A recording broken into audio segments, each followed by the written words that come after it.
इस वीडियो के अंदर हम लोग डिस्कस करने वाले हैं आईटीआर प्रोसेसिंग टाइमलाइन के बारे में। जी हाँ, तो देखिए असेसमेंट ईयर 24-25 के अंदर कितना टाइम लग रहा है जब भी आप आईटीआर सबमिट करते हैं, तो इंटीमेशन आने में कितना टाइम लगता है, प्लस अगर आपने टीडीएस रिफंड के लिए अप्लाई करा है तो कितने टाइम में आपको टीडीएस रिफंड मिल जाएगा, प्लस जो लेटेस्ट इंटीमेशन लेटर है उसके अंदर क्या क्या बदलाव हो चुके हैं, क्या क्या चेंजेस हो चुके हैं, कब आपकी आईटीआर क्लियर होती है। तो ये सब कुछ जानने को मिलेगा भाई आपको इस वीडियो के अंदर। वीडियो को स्टार्ट करने से पहले बताना चाहूंगा, हम लोगों ने आईटीआर फाइलिंग के ऊपर और टैक्स प्लानिंग के ऊपर भाई प्रैक्टिकल कोर्स यहाँ पे लॉन्च कर दिया है। जी हाँ, जिसमें आप प्रैक्टिकल तरीके से सीख सकते हैं कि कैसे आप आईटीआर फाइलिंग कर सकते हैं और टैक्स प्लानिंग भी कैसे कर सकते हैं।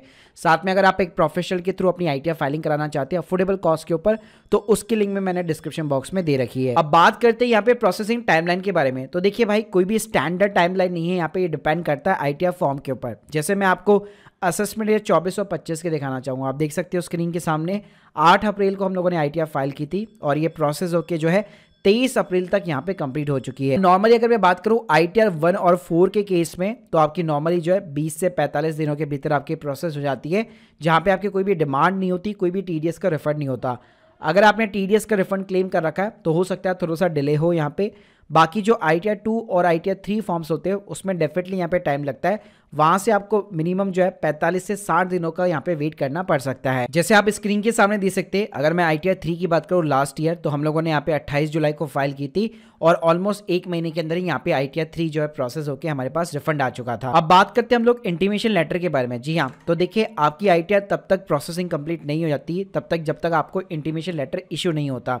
ये इंटीमेशन लेटर आपको ईमेल के थ्रू अलर्ट भी मिलता है और प्रॉपर जब आप अपने पोर्टल के अंदर लॉगिन करेंगे तो यहाँ से भी आप जो है डायरेक्टली डाउनलोड वगैरह कर सकते हो। तो देखिए इस साल के इंटीमेशन लेटर के अंदर मैं आपको बता देता हूँ कि क्या क्या चीज़ें यहाँ पे चेंजेस आ चुके हैं। तो जैसे आप स्क्रीन के सामने देख सकते हैं, ये एक इंटीमेशन लेटर है जहाँ पे बताया गया है कि आपका असेसमेंट ईयर 24 और 25 जो है आपका प्रोसेस हो चुका है और कोई भी भाई पेमेंट वगैरह कुछ भी ड्यू नहीं है। अब यहाँ पे आपको हर साल की तरह जो है 2 टेबल्स दिखाई देगी, जिसके अंदर as provided by the tax payer and as computed under section 143 sub section 1 दिखाई देगा। तो यहाँ पे इस साल अगर आप देखेंगे तो यहाँ पे सबसे पहला ऑप्शन जो है आपका ऑप्टिंग आउट का है कि अगर आप न्यू टैक्स से मान लीजिए आपने ऑप्ट आउट कर रखी है तो आपको येस और नो के अंदर यहाँ पे जवाब मिल जाएगा। तो एक जो कैलकुलेशन होती है वो आपने जो रिटर्न फाइल की होगी उसके अकॉर्डिंग होती है, और एक कैलकुलेशन यहाँ पे सिस्टम जो है 143 सबसेक्शन 1 में जो कैलकुलेट कर रहा है टैक्सेस वगैरह उसके अकॉर्डिंग होता है।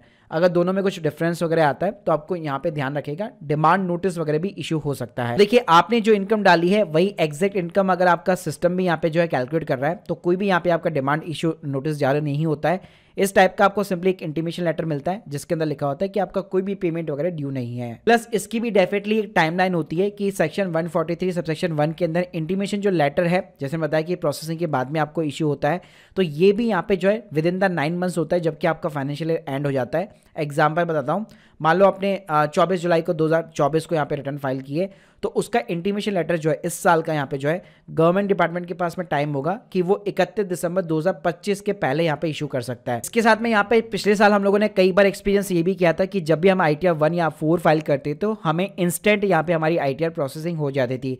तो डेफिनेटली ये चीज़ होने वाली है, लेकिन अभी राइट नाउ जो भी यहाँ पे अप्रैल या मई या जून में जो भी आईटीआर फाइल करेंगे हो सकता है उनके साथ में ये चीज़ें ना दिखाई दे, लेकिन जुलाई वगैरह के अंदर आप देखेंगे तो आपकी आईटीआर हो सकता है लास्ट ड्यू डेट के ऊपर आईटीआर जो 1 है जो 4 है वो आसानी से सेम डे के ऊपर प्रोसेस हो जाती है। क्योंकि अगर आप यहाँ पे टोटल स्टैट्स भी देखेंगे तो आप देख सकते हैं अभी तक असेसमेंट ईयर 24 और 25 की 1,23,000 यहाँ पे रिटर्न यहाँ पे फाइल हो चुकी है, लेकिन अगर आप देखेंगे कि कितनी प्रोसेस हुई है तो उसमें केवल आपको 81,000 दिखाएगा। तो यहाँ पे आप देखेंगे सारे रिटर्न अभी तक यहाँ पे प्रोसेस नहीं हुई है, डेफिनेटली यहाँ पे टाइम लग सकता है। So guys hope you like this video, please subscribe channel. अगर आप लोग की कोई भी डाउट है कमेंट बॉक्स के अंदर जरूर बताइए और हमारे कोर्स को यार चेकआउट करना मत भूलिएगा। Thank you guys, thank you very much.